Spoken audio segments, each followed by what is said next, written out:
Now the hunt is on for the leader of Sri Lanka's Tamil Tigers, just hours after the rebels admitted their 26-year battle for an independent homeland was over.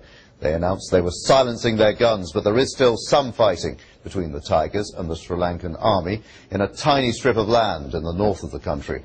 Thousands of civilians are reported to have been killed in recent days, and the United Nations human rights body has called for a war crimes investigation. Let's get the latest now from Colombo. Here's our correspondent, Damien Gramaticus. It looks almost apocalyptic. The scene of the final battles in Sri Lanka's war. Smoke billows over the tents where 50,000 civilians had been trapped alongside the last Tamil Tiger fighters. The army's victory has come at a heavy price. 250,000 Tamil civilians were trapped alongside the fighters as they retreated. The army says these were among the last to get out, 30,000 in the past 24 hours, wounded, starving and shell-shocked. Ahead of them, government camps where they will be held behind barbed wire.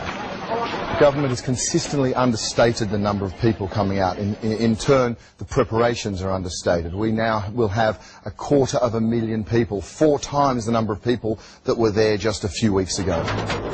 In the capital, celebrations. One of the world's most vicious conflicts is ending. Street parties erupted in Colombo.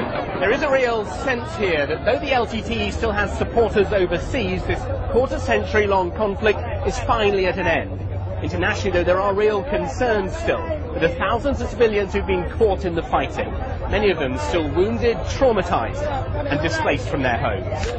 Damien Gramaticus, BBC News, Colombo. And another of our correspondents in Colombo, Charles Haviland's been telling me more about the search for the Tamil Tigers leader.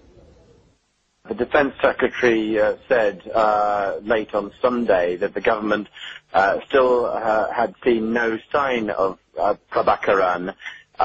He also said that of the tens of thousands of people fleeing out of the war zone in recent weeks, none of them had seen any sign of him either. So I think that this is still an enduring mystery.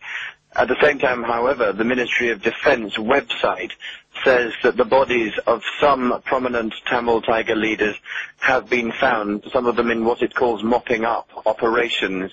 It's not clear how they might have died, but these include the eldest of Prabhakaran's children, Charles Anthony, their political head, Nadesan, the head of their peace secretariat, Puli Devan, and a military leader called Ramesh. These are unconfirmed reports, but this is what the Ministry of Defence is saying on its website. And I suppose they want to find Prabhakaran to make sure there's no resurgence in the Tamil Tigers, to make sure this is, in their eyes, definitely over.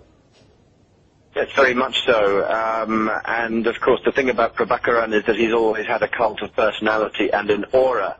So in the feverish atmosphere here of rumour and counter-rumour, one thing that's being said is that, of course, there's nothing that he would wish more than for his body not to be found, whether he would escape or commit suicide or whatever. So I think that the government here will be anxious to try and secure his capture. At the moment, people are waiting to see whether that happens, whether that can be secured indeed. Well, Sal,